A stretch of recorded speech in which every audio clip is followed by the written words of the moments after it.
오늘 우리가 룻기 2장 1절로 23절 그리고 잠언서 16장 8절로 9절까지 말씀을 함께 봉독했는데, 오늘 이 말씀으로 우연을 필연으로 바꾸시는 하나님의 경영, 이런 제목으로 말씀을 같이 상고하려고 합니다. 참 세상을 살다 보면 참 우리가 알지 못하고 있는 일들이 많이 일어나고 있습니다. 참 다윗이 승리를 했는데 그 숨겨진 그 일들 가운데 보면 보이지 않는 손이 역사하셨다라는 겁니다.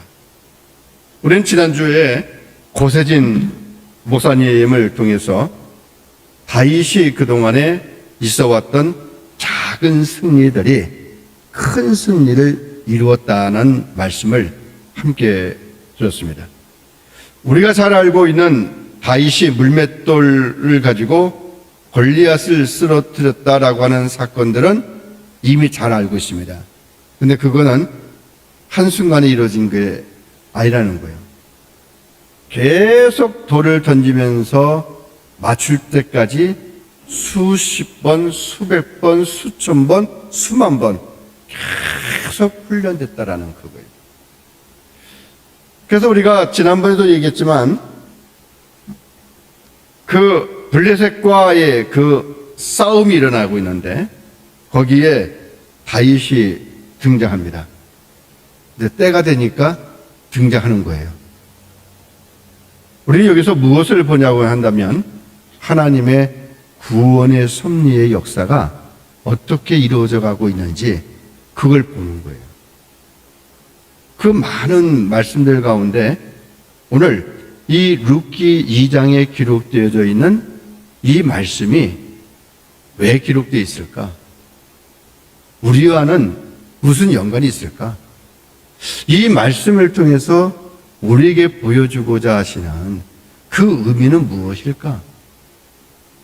하나님이 이 말씀을 기록한 의도를 우리가 알지 못한다고 한다면 그냥 과거에 있었던 일 하나 그냥 아는 것으로 끝나는 거예요. 여러분, 이렇게 그 다윗이 그 승리를 거두는 그 순간에 그 이면에 보면 하나님이 역사하신 거예요. 돌이 좀 날카로웠는지 뭉툭했는지 그건 모르겠어요. 근데 물맷돌 그 돌 갖고 하나를, 두 개, 세 개도 필요 없어요. 하나를 갖고 돌리다가 너는 칼과 단창으로 나오지만 나는 여호와의 이름으로, 만군의 하나님의 이름으로 나온다는 거예요. 그렇게 계속 돌리면서 그 돌을 던졌을 때 하필이면 피할 수도 있는데 피하지도 못하고 그냥 정수리에 그대로 맞아서 죽게 되어지는 그것. 그냥 우연히 일어난 것이 아니라 하나님의 역사의 주관자이신 그분에 의해서 일어나고 있다는 거예요. 결국은 하나님은 다윗을 보이지 않는 그곳에서 잘 훈련시키심으로 말미암아 이스라엘의 왕으로 세우시기로 작정한 거예요. 그리고 나서는 이제 드디어 그 다윗이 시험장에 나온 거예요. 거기에 합격한 거예요. 이것은 다윗이 탁월해서 그랬던 것이 아니라 하나님의 구원에 관한 섭리의 역사로 있다는 거예요. 하나님의 보이지 않는 경영이 이루어진 것을 우리는 볼 수가 있습니다. 사사시대에는 말 그대로 힘이 있는 사람들이 이렇게 권력을 잡고 있는 그런 시대예요. 이스라엘 백성들 가운데서 가장 암흑기 중에 하나였던 그 시대는 이렇게 표현을 하고 있습니다. 각기 자기의 좋은 소견대로 행하였더라. 그건 내가 생각하는 대로 그게 맞아 그러면 하는 거예요. 법이 필요 없고 누구도 필요 없어요. 자기 마음에 맞는 대로 하는 거예요. 이 법과 정의가 실정되어지고 하나님을 왕으로 인정하지 않는 그런 시대에 살고 있는 겁니다. 그래서 그때나 지금이나 똑같다라는 거예요. 보세요. 이스라엘 백성들이 걸어왔던 그 역사나 인간의 탐욕적인 역사의 모습을 보면 똑같아요. 타락한 인간들이 할 수밖에 없는 그것. 그까지 땅 얼마나 더 갖고 주려고 우크라이나를 침공했다가 어젠가 그저께로 만 4년 지났어요. 만 4년 지났는데 한 일주일이면 끝날 줄 알았던 전쟁이 4년 동안, 그러면서 역사학자들이 그 다음에 또 세계사를 전공하는 사람들이 보는 눈에 이것은 반드시 우크라이나가 이긴다, 이걸 결론 내렸어요. 왜냐하면 저 정도에도 무릎을 꿇지 않고 있는 민족이라고 한다면 절대로 러시아에 굴복하지 않을 거다. 그런데 이 전쟁으로 인해서 러시아에 죽은 사망자가 한 40만에서 50만 정도 죽었어요. 그 다음에 우크라이나는 한 4만 명, 5만 명 정도 죽었어요. 전쟁의 판도가 바뀝니다. 그냥 전쟁이 일어났다라고 보지만 우리는 이것을 통해서 하나님의 섭리를 보는 거예요. 어떻게 보면 그거는 재앙 중에 하나예요. 지금 이 땅에 보면 정의가 다 무너지고 있습니다. 공권력이 무너지고 있어요. 가장 아픈 것이 있다고 한다면 정말 국민의 주권을 지켜야 되어질 이 공권력이 마치 점점 중국처럼 되고 있다는 거예요. 대한민국이. 경찰을 지금 용역을 줘가지고 용역 경찰들이 지금 활동하고 있어요. 부정투표를 감시하고 있는데 그 투표를 170몇 개의 상자를 거기를 다 뽑아가지고 찢이거나 불태우거나 그런 것이 아니라 아예 끓는 물에 그를 끓여버려가지고 용해시켜서 없애버렸어요. 그래서 지금 그것 때문에 잠실 운동장인가 끊임없이 청년들이 나오고 있는데 그 청년들을 향해서 음모론자라고 그렇게 딱지를 붙이고 있습니다.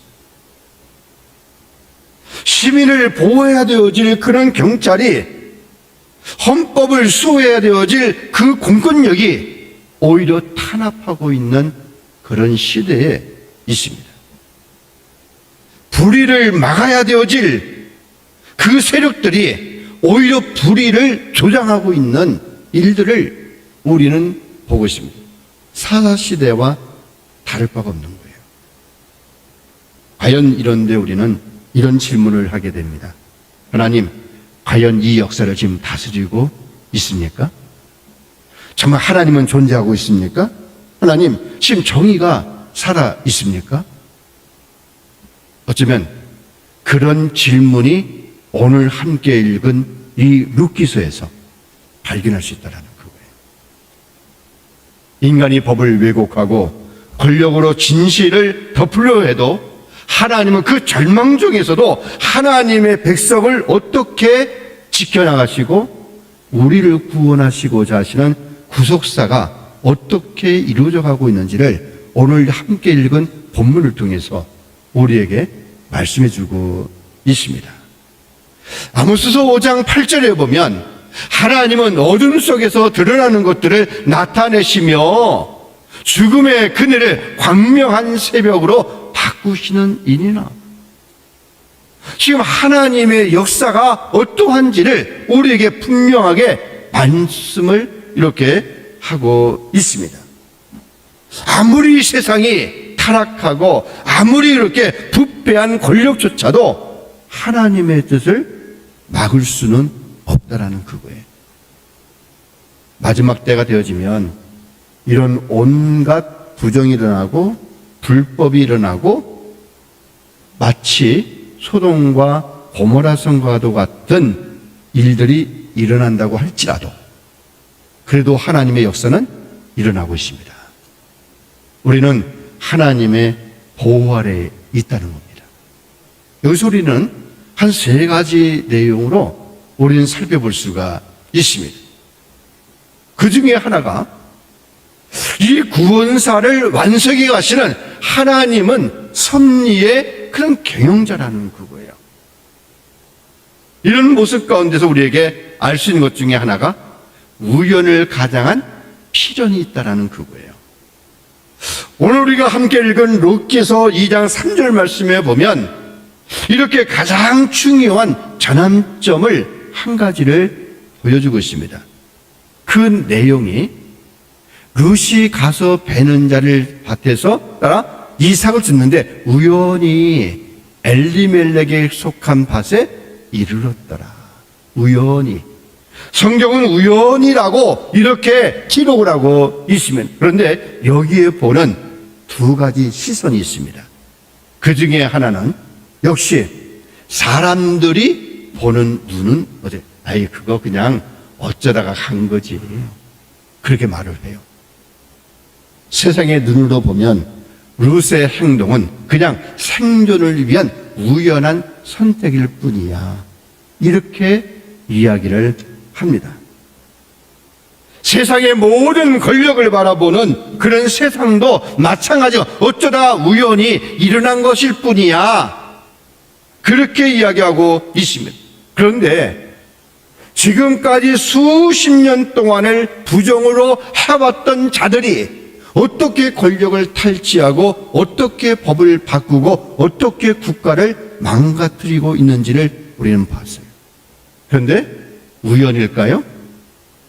어쩌면 이렇게 우연의 일치가 너무 많아요. 해먹어도 좀 똑바로 해먹어야 되는데 너무너무 부실한 게 많아.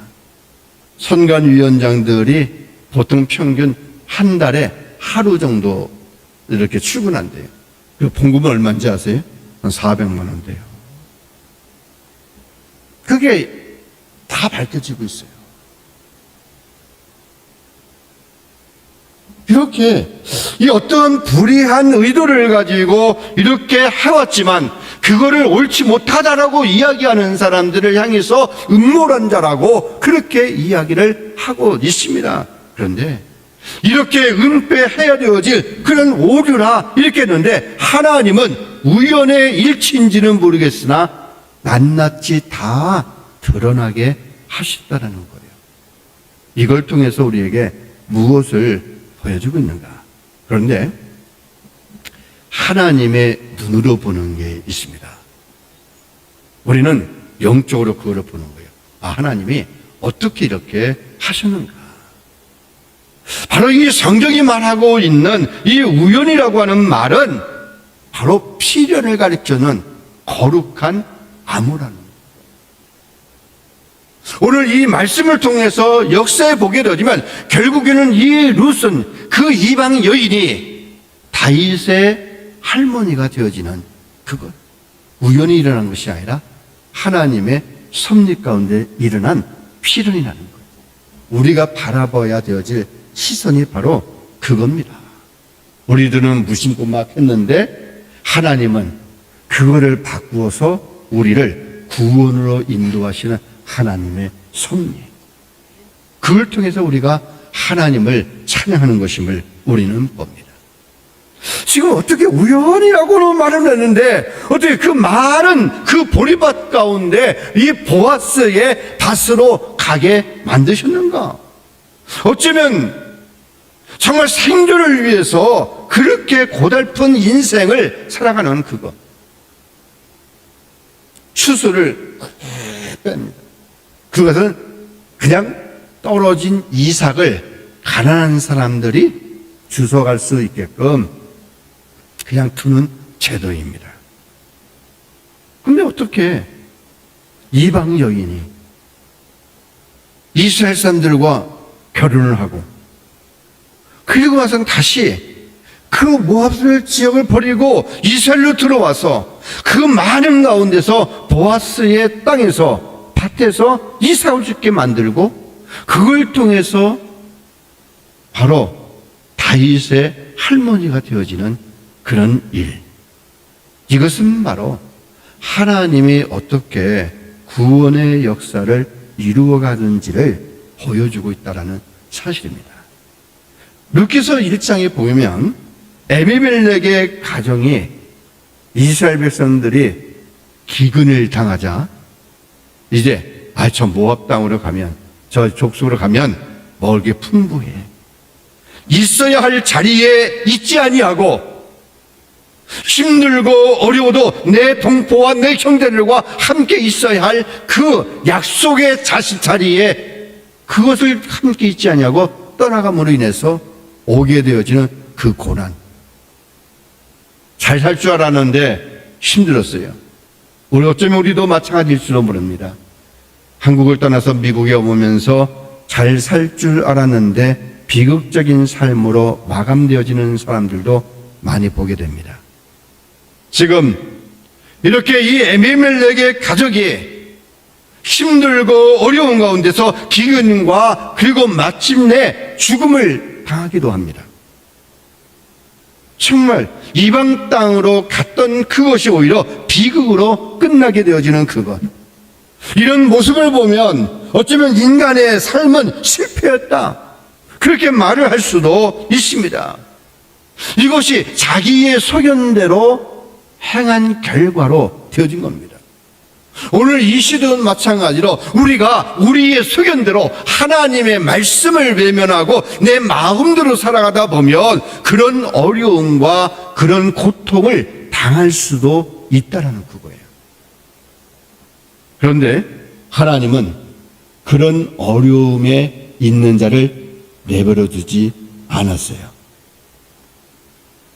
에비멜렉의 그 아내 나오미 두 아들도 주었습니다.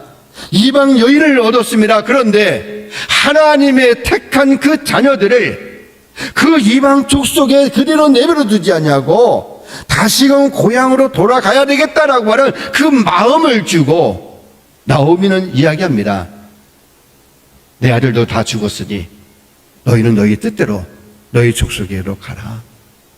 그랬는데 하필이면 큰 며느리는 가버리고 작은 며느리는 하는 말이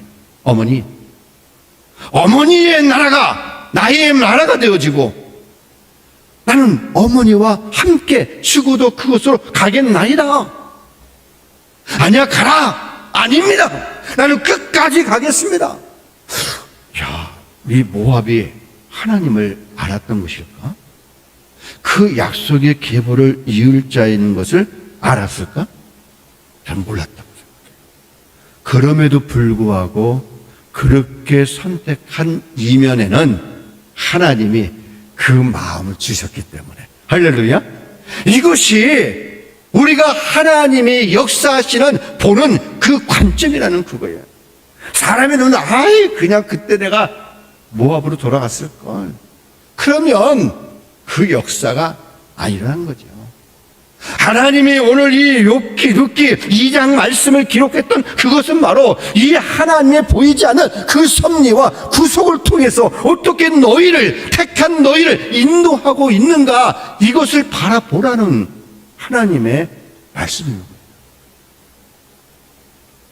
그런데 그런 많은 사람들 가운데서 하필이면 고엘, 기업을 물을 자로 이 룻이 선택이 됐다라는 그.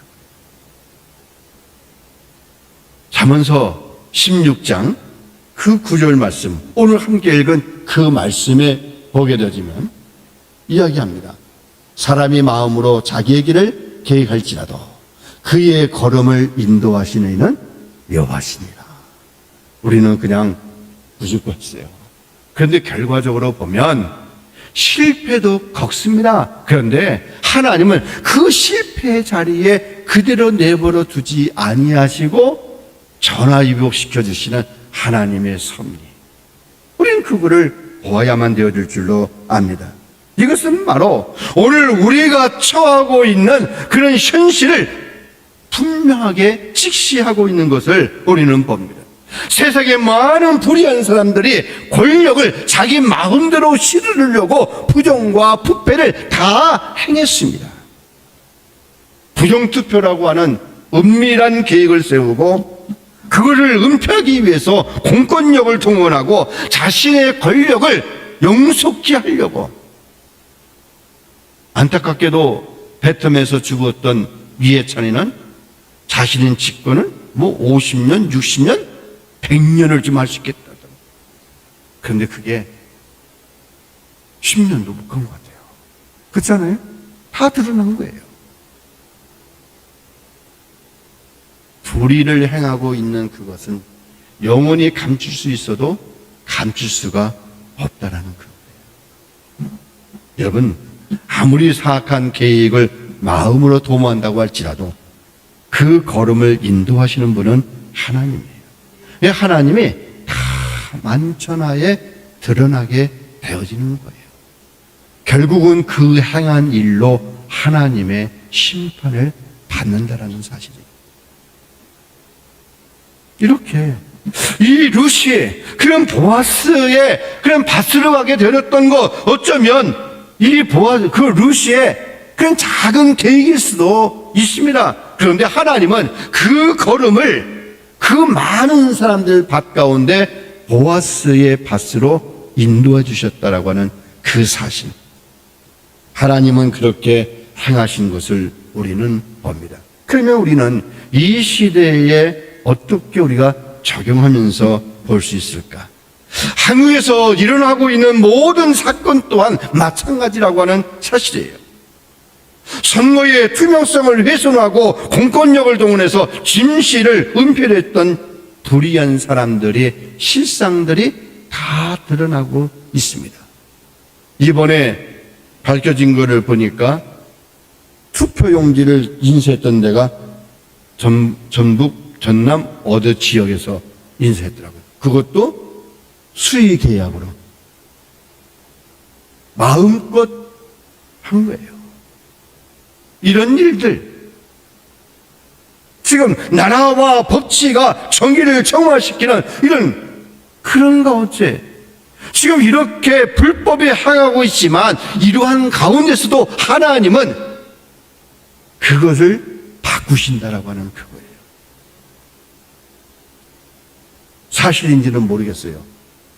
유튜브에 나왔던 방송인데, 잠실 그쪽에서 요즘에 부르는 말이 있어요. 거기서 막 청년들이 나와서 열심히 막 부르짖고, 요 근래에 이렇게 젊은 청년들이 나와서 찬송 부르고 기도하는 게 별로 없었어요. 2030 세대들이 남아가지고 막 기도했는데, 사진도 잘 찍어. 어떻게 다른 데는 다 비가 오는데 거기만 비가 안 오는 거예요. 그게 사진 찍어서 나왔어요. 그러면서 붙인 게 하나님이 응답하셨다. 우연일지는 모르겠어요. 근데 그런 일이 있는 것은 사실이었습니다. 하나님은 바로 이와 같이 이삭을 줍던 그 작은 현장 속에서 이 보아스를 만나서 기업을 이루게 되어지는 것을 우리는 봅니다. 아무리 혹독한, 아무리 불의한 것이라고 할지라도 그 가운데 하나님은 있을 만하니까 있게 만드시고, 그걸 패할 만하니까 패하게 만들고, 그 다음에 골리앗도 죽을 때가 돼서 죽은 거예요. 하필이면 그 돌 하나에 죽는 것까지도, 등장하는 것까지도 하나님의 섭리로 이루어진다는 사실. 그 하나님의 주권 아래 우리가 있다는 그거예요. 그 하나님을 우리가 아버지라 부르고 있어요. 이것이 바로 하나님이 인간의 모든 역사 가운데 어떻게 구속사를 이끌어 가시고 있는지를 우리에게 보여주고 있다는 사실입니다. 우리들은 이런 가운데서 이러한 불의를 사용해서 어떻게 그런 당신의 뜻을, 선한 뜻을 이루고 있는가? 이런 영적인 안목을 우리가 가져야 되어질 줄로 압니다. 아무리 악한 일을, 의도를 가지고 했다고 할지라도, 그들이 다 숨긴다고 할지라도 하나님은 만천하에 다 드러나게 하시는 것을 우리는 볼 수가 있습니다. 이렇게 드러나게 되어진 것 또한 우연이 아니라 하나님의 섭리 가운데 있다라는 그거예요. 이걸 통해서 우리는 무엇을 보겠습니까? 사람들의 마음이 심히 부패했다라는 그것을 보여주고 있습니다. 저들의 욕심대로 정권을 잡으면 그게 그렇게 욕심이 되죠. 그것보다 더 중요한 것은 구원받는 것인데, 선을 행하는 것인데, 불의를 행하고서 정권을 갖고 있는들 마지막에 심판받는다고 한다면 무엇이 그들에게 유익할 것인가? 인간의 어리석음이 이와 같은 것임을 우리는 보게 되어집니다. 여러분, 그렇습니다. 인간의 모든 역사는요, 권력자가 가지고 있는 각본대로 움직이지 않는다라는 사실이에요. 하나님은 역사의 주관자로서 이 모든 거짓 성벽을 허물고 감추인 악이 다 드러나게 되어지는 것을 우리는 봅니다. 그래서 그 말씀을 기록하고 있어요. 누가복음 12장 2절에 감추인 것이 드러나지 않을 것이 없고 숨은 것이 알려지지 않을 것이 없나니. 우리 눈에는 정말 혼란스러운 일들로 보일지는 모르지만 이것은 마지막 때 하나님이 법과 질서를 회복시키시려고 하는 하나님의 분명한 의도가 있다라는 사실을 보기를 주님의 이름으로 축원합니다. 두 번째로 보면요, 영적인 MA가 이게 정말 귀중한 은혜예요. 이 고헬이라고 하는 것은 뭐냐면 자식이 없이 죽는다라고 하면 기업을 물을 수 있도록 그 하는 제도입니다. 보세요. 이 룻은요, 모함 여인이었습니다. 이스라엘 백성들의 율법의 관점으로 봤을 때는 그녀는 이스라엘의 총회에 들어올 수가 없는, 소망이 없는 이방인이었습니다. 지금 이 사건들을 이야기하고 있는 그것은 바로 이 룻과 같은 너희의 환경의 처지가, 너희가 과거에는 이와 같이 소망이 없는 자라고 하는 그 사실들을 우리에게 보여주기 위한 것임을 우리는 봅니다. 우리는 이방 족속이에요. 지금 이렇게 남편을 잃고 경제 기반을 다 잃어버리고 이제 고향조차로 등진 채 오직 죽음의 그림자만이 짊어지고 있는 영적인 그런 빈털터리, 그런 삶이었어요. 룻의 신분이 그런 상태였습니다. 그런데 이것이 바로 하나님을 떠난 인간, 비록 세상의 모든 것을 다 가지고 있다고 할지라도 하나님을 떠난 인간들은 이와 같은 상태임을 우리에게 말씀해주고 있다는 겁니다. 우리는 태어날 때부터 죄의 노예로 살아갑니다. 하나님의 그런 기업, 천국이라고 하는 그 상속을 받을 만한 가치도 없는 자였습니다. 그런데 하나님이 우리를 선택하신 거예요. 그러면서 기업을 이을 자가 우리의 신랑이신 예수님을 만나게 하신 거예요.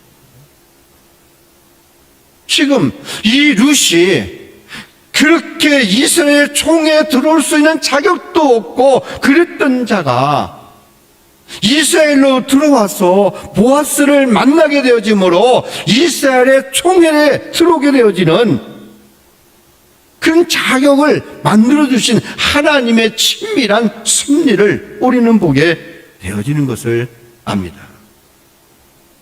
바로 완전한 무력함의 상태가 역설적으로 하나님의 섭리로 해서 깊은 데까지 내려가다가 그러면 그런 거예요.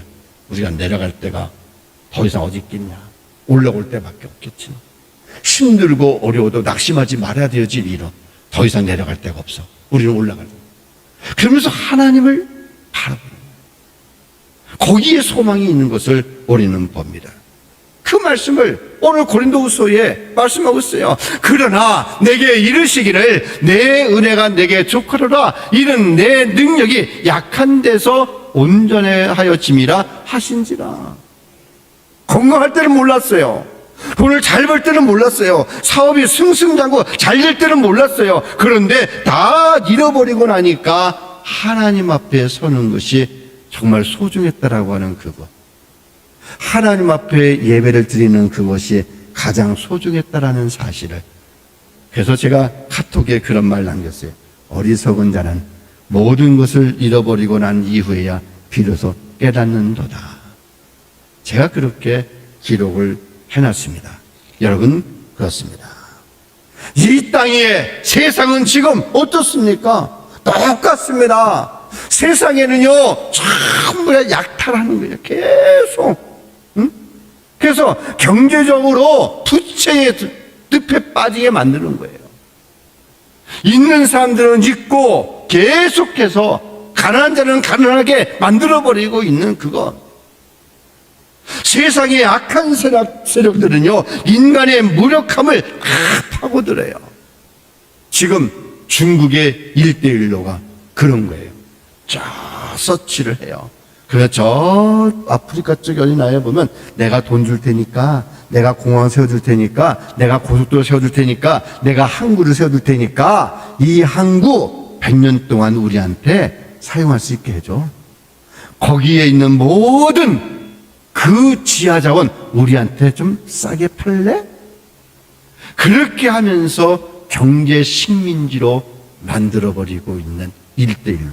여러분, 중국의 1:1로 겉으로 보기는 좋습니다. 함께 운명체로 잘 살아보세 말을 합니다. 그런데 중국의 1:1로가 들어간 나라들마다 자유민주주의가 꽃피운 나라 봤습니까? 없어요. 왜냐하면 그분의 그 중국의 출처는 속해 있는 자가 악한 사단이기 때문에 그래요. 중국의 그 1:1로로 동참해가지고 그거를 경제의 원조를 받은 나라들마다 전부 다가 다 수탈하고 있는 그런 모습들을 보는 거예요. 나는 트럼프가 좀 그 말을 좀 하고 했으면 좋겠어요. 중국의 1:1로 인해 가지고 들어가는 모든 국가의 자금, 그 나라는 안 갚아도 돼. 나 그 말 한마디 딱 틀었으면 좋겠어요. 그러면 부채의 늪에서 좀 터뜨려졌어요. 여러분, 그렇습니다. 세상은 그렇습니다. 악인을 악한 수단으로 삼아가지고 사람들을 경제적 수탈로 해버리는 그것이. 그거를 봐야 돼요. 그러나 하나님의 구속사적인 그 경영을 한번 보세요. 이걸 M&A, 기업 인수가 되어진 거예요. 이걸 고엘의 은혜라고 말할 수 있어요.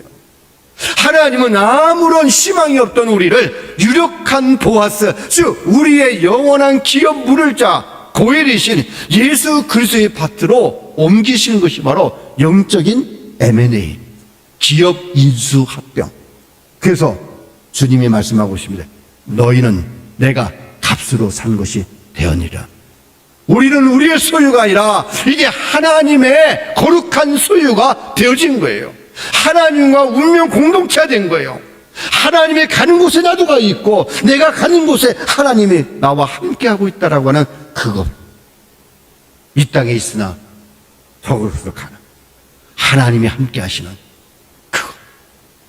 그래서 잠언서 23장 11절에 기업 물을 자가 여호와께로 돌아오게 하려 하심이라. 이것이 바로 영적인 M&A, 기업 인수 합병이 되어진 거예요.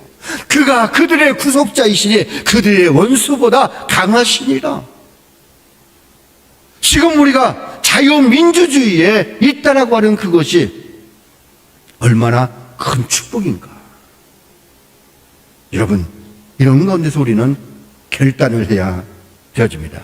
이 땅에 많은 일어나고 있는 부정과 부패, 이런 걸 통해서 우리는 무엇을 보고 있는가? 정의감에 의해서 불타오르는 것이 아닙니다. 바로 그들을 통해서 마땅히 누려야 되어질 하나님의 공의가 무너지고 있기 때문에 거기에 우리는 항거하고 있는 것을 봅니다.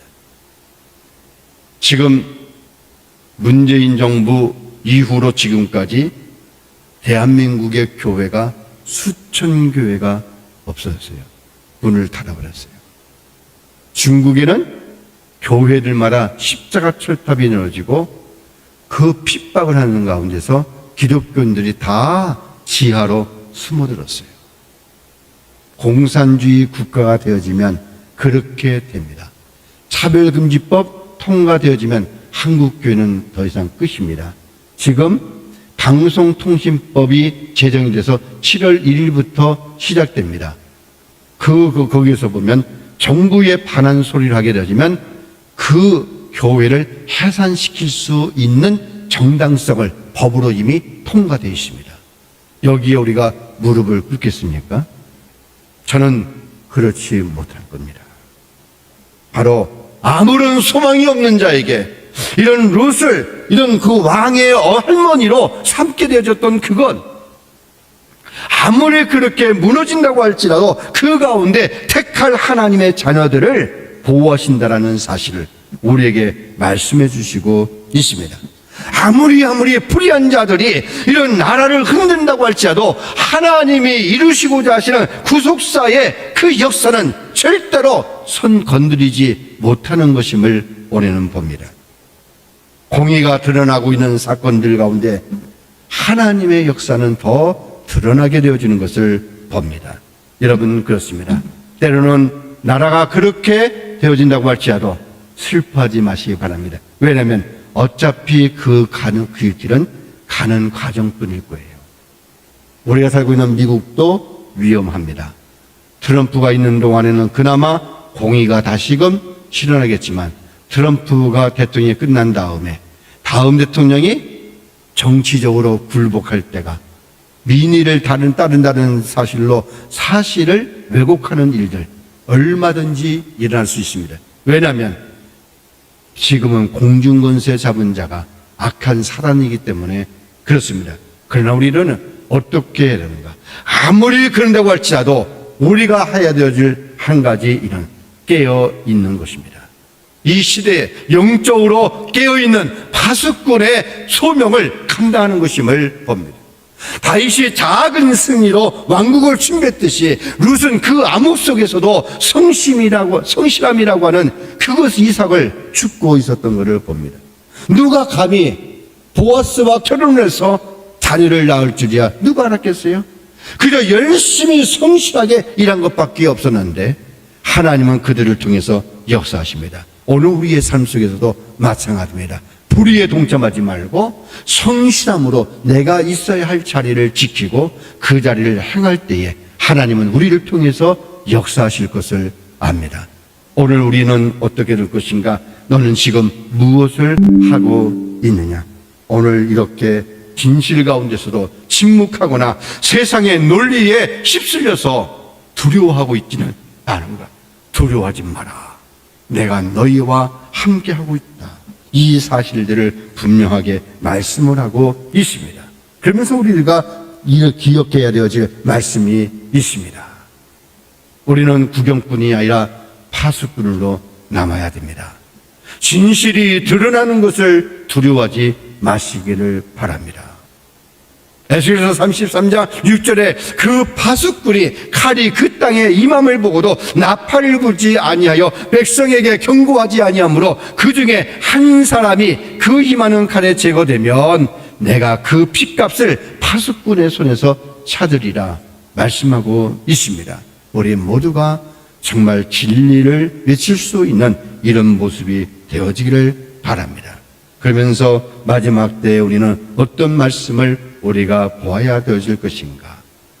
하박국서 2장 14절에 여호와께서 자기의 살아계심을 두고 맹세하노니 내가 온 땅의 충만함으로 여호와의 영광이 인정되는 것이 물이 바다를 덮음같이 하리라. 여러분, 그렇습니다. 그 하나님을 찬양하시기 바랍니다. 그 하나님 앞에 신실하게 예배를 드리는 자가 되어지기를 바랍니다. 이것만이 우리가 이 땅에서 마땅히 행해야 되어질 일인 것임을 압니다. 여러분들에게 하나님의 놀라운 축복이 있기를 주님의 이름으로 축원합니다.